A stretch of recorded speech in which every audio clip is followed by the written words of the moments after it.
Et je joins à Bathurst l'ancien député fédéral néo-démocrate Yvon Godin. Bonsoir. Oui, bonsoir. On vient d'entendre, 3 fois, vous avez présenté un projet de loi pour exiger que les juges soient bilingues. Comment vous réagissez à la promesse du gouvernement Trudeau de nommer seulement des juges bilingues à la Cour suprême?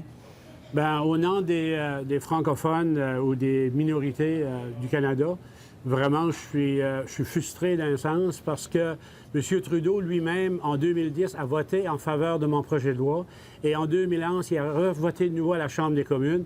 À aucun temps que le Parti libéral a fait un argument en utilisant que ça allait aller contre la Constitution et même mieux que ça, pour présenter un projet de loi comme député, un projet de loi émanant des députés, il faut déjà qu'ils passent, on appelle ça l'examen, est-ce que c'est constitutionnel ou pas, et l'examen avait été fait.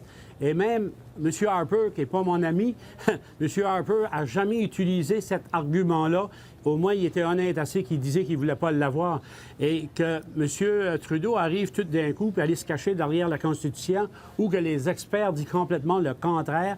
Tout au long, ça a toujours été dit. Et même mieux que ça, les juges à la Cour fédérale, la loi au-dessus de 25 ans passés a passé, puis ça n'a jamais été contre la Constitution. C'est juste qu'il a exclué les juges de la Cour suprême parce qu'il y avait 9 juges, puis il y avait des juges qui ne comprenaient pas le français. Mais ils ont eu 25 ans pour se préparer. Là. Mais pourquoi vous pensez que le gouvernement Trudeau ne veut pas légiférer le bilinguisme des juges à la Cour suprême?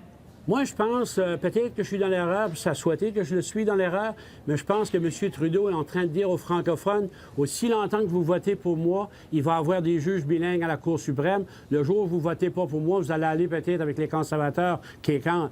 Puis si c'est ça qui est la raison, c'est terrible.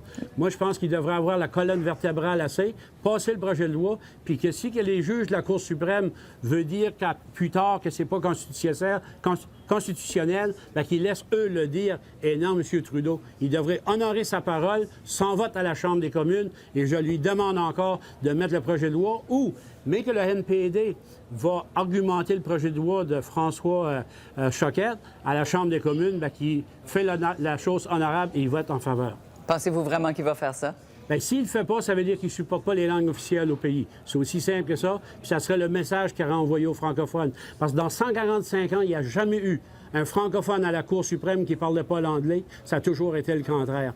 Alors, s'il veut respecter les 2 langues officielles, je dirais même mieux que ça, Mme Leblanc, je dirais que c'est contre la Constitution de ne pas avoir les juges à la Cour suprême bilingues. Ça serait plutôt l'examen du contraire. Ça serait anti-constitutionnel si les juges de la Cour suprême ne sont pas bilingues. M. Godin, merci beaucoup.